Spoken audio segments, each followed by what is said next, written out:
নমস্কার, আমি doctor চন্দ্রাংশু Shastri. চিরন্তনী YouTube চ্যানেলে সকলকে স্বাগত। আজ কর্কট রাশির তথা কর্কট লগ্নের অক্টোবর 2024 কেমন যাবে সেই বিষয়ে ডিটেলস আলোচনা করব। যাদের কর্কট রাশি বা কর্কট লগ্ন তারা এই আলোচনা মনোযোগ দিয়ে শুনুন। এ মাসে আপনারা কি করবেন আর কি করবেন না ভালো করে শুনুন, অবশ্যই উপকারে আসবে। ভিডিও স্কিপ করে চলে যাবেন না, কিছুই বুঝতে পারবেন না। আপনি যদি এই চ্যানেলে নতুন হন তবে প্লিজ চ্যানেলটিকে সাবস্ক্রাইব করে নেবেন। এখানে বিভিন্ন রাশির সাপ্তাহিক ও মাসিক রাশিফল, বিভিন্ন পূজা পার্বণের সময় ও নির্ঘণ্ট এবং নিয়ম পদ্ধতি নিয়মিত সম্প্রচারিত হয়। চলুন শুরু করব। কর্কট রাশি তথা লগ্নের অক্টোবর মাসের রাশিফল। স্বাস্থ্য, শিক্ষা, প্রেম, দাম্পত্য জীবন, ভাগ্য, ক্যারিয়ার, ব্যবসা এবং সহজ প্রতিকার, যার মাধ্যমে গ্রহের শুভত্ব বৃদ্ধি পাবে। প্রথমেই অক্টোবর মাসের গ্রহের স্থিতি। কর্কট রাশির 3rd হাউসে অবস্থান করছে রবি, বুধ ও কেতু। 17 অক্টোবর অর্থাৎ 17 অক্টোবর রবি আপনাদের 4th হাউসে চলে যাবে। 4th হাউসে এই মুহূর্তে অবস্থান করছেন শুক্র। 13 অক্টোবর আপনাদের 5th হাউসে চলে যাবে। অষ্টম ঘরে অবস্থান করছেন বক্রী শনি। নবম ঘরে অবস্থান করছে রাহু মহারাজ। একাদশভাবে অবস্থান করছে দেবগুরু বৃহস্পতি এবং দ্বাদশ ঘরে অবস্থান করছেন মঙ্গল, আপনাদের যোগকারক গ্রহ মঙ্গল। প্রথমেই স্বাস্থ্য। দেখুন, আপনাদের 3rd হাউসে অবস্থান করছে রবি। 17 অক্টোবরের আগে আপনাদের দাঁতের সমস্যা, চোখের সমস্যা, চোখের জ্বালা, ইনফেকশন এগুলি দেখা দেবে। 18 অক্টোবরের পর সব ঠিক হয়ে যাবে। আপনাদের পঞ্চমপতি মঙ্গল কোথায় অবস্থান করছে? দ্বাদশভাবে। দ্বাদশ হলো ব্যয়ের স্থান, হাসপাতালের ক্ষেত্র। 20 অক্টোবরের আগে আপনারা পেটের সমস্যা, ডাইজেস্টিভ প্রবলেমে ভুগবেন। 20 অক্টোবরের মঙ্গল আপনাদের 1st হাউসে প্রবেশ করলে তা দূর হয়ে যাবে। 20 অক্টোবরের আগে আপনাদের হাসপাতালে ব্যয় বৃদ্ধির সম্ভাবনা ব্যাপক রয়েছে। সুতরাং শরীরে সামান্য কোনো সমস্যা হলেই চিকিৎসকের কাছে যান, সমস্যাকে গুরুতর হতে দেবেন না। মঙ্গল 20 অক্টোবর আপনাদের 1st হাউসে প্রবেশ করলে আপনাদের ইমিউনিটি পাওয়ার বৃদ্ধি পাবে, আপনাদের রোগ ব্যাধিও কমে যাবে। কিন্তু একটা কথা মনে রাখবেন, মঙ্গল আপনাদের 1st হাউসে এলে আপনাদের ক্রোধও কিন্তু বেড়ে যাবে। শিক্ষা। পঞ্চম ঘর হলো শিক্ষার ক্ষেত্র।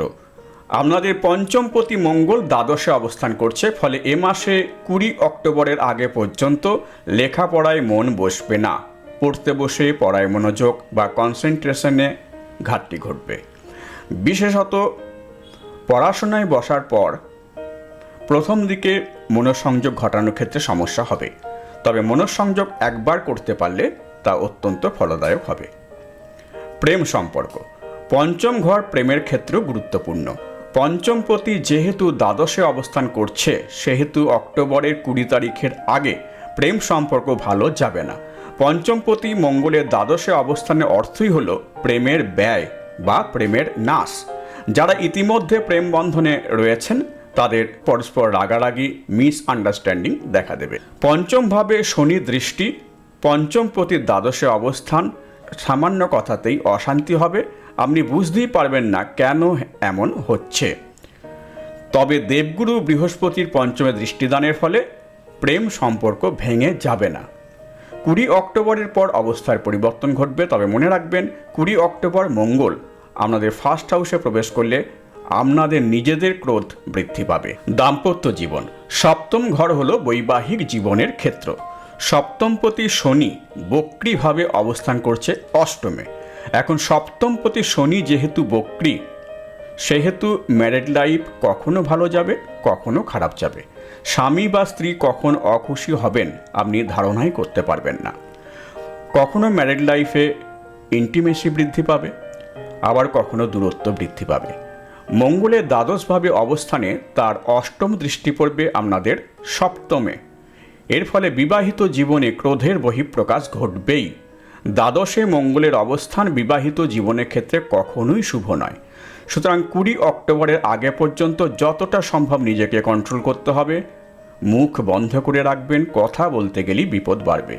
ভাগ্য, আপনাদের ভাগ্যস্থানে অবস্থান করছে মায়াবী ছায়াগ্রহ রাহু। ভাগ্যস্থানে রাহুর অবস্থানে পিতৃদোষেরও সৃষ্টি হয়। কিন্তু দেখুন, আপনাদের ভাগ্যপতি দেবগুরু বৃহস্পতি লাভ স্থানে অর্থাৎ একাদশ স্থানে অবস্থান করছে।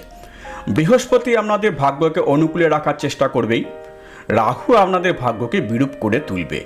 তাই সব ব্যাপারই আপনারা সফল হবেন অনেক বাধা বিঘ্ন অতিক্রম করার পর। সফলতা মসৃণভাবে কখনোই আসবে না। কেরিয়ার, আপনাদের মঙ্গল শুধু পঞ্চমপতি নয়, দশমপতিও বটে। দশমপতি দ্বাদশে অবস্থান করে কর্মবিমুখ করতে চাইবে আপনাকে, কাজে মন বসতে দেবে না। কিন্তু কাজ শুরু করার পর আপনারা অবশ্যই সফল হবেন। কাজের ক্ষেত্রে লেজি হবেন, কিন্তু একবার শুরু করলে দক্ষতার সঙ্গে সব কিছু পরিচালনা করতে পারবেন। তবে 20 অক্টোবরের পর আপনারা অধিক মনোযোগ সহকারে কাজ করতে পারবেন। তখন অবশ্যই নিজের ক্রোধকে সংবরণ করবেন। বারবার বলছে এক কথা, বাক্যকে সংযত করবেন। দশমপতি মঙ্গল দ্বাদশে অবস্থান করায় আপনারা যা আয় করবেন তাই ব্যয় হয়ে যাবে। এ মাসে 20 অক্টোবরের আগে সঞ্চয় করতেই পারবেন না, অহেতুক ব্যয় বৃদ্ধি পাবে। হাতে টাকা আসার আগেই কোন কোন ক্ষেত্রে ব্যয় হবে তা নির্ধারণ করে ফেলবেন, কোনোভাবেই টাকা হাতে থাকবে না। ব্যবসা, শনি যেহেতু বক্রী, ব্যবসা ক্ষেত্রে সমস্যা থাকবেই। ব্যবসা মোটামুটি যাবে, কেননা আপনাদের সপ্তমপতি শনি দুর্বল। বুঝে শুনে টাকা ইনভেস্ট করবেন। প্রতিকার, প্রতিদিন সকালে স্নানের পর অবশ্যই হনুমান চালিসা পাঠ করবেন। হনুমানজির শক্তিশালী মন্ত্র উচ্চারণ করবেন, ওং হং হনুমতে নমঃ 108 বার।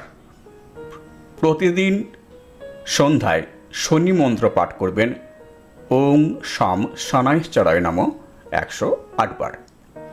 সোমবার শিবের অভিষেক করবেন সকালে স্নানের পর। আমার এই ভিডিও ভালো লাগলে প্লিজ লাইক করবেন, শেয়ার করবেন এবং পরের ভিডিওগুলি যাতে শীঘ্র দেখতে পান সেই জন্য চ্যানেলটিকে সাবস্ক্রাইব করবেন। আর আমার জ্যোতিষী পরামর্শ গ্রহণ আগ্রহী হলে 8617498640 এই নম্বরে ফোন করতে পারেন বা হোয়াটসঅ্যাপ করতে পারেন 9434660892 এই নম্বরে। আজ এই পর্যন্ত, দেখা হবে পরের ভিডিওতে। নমস্কার।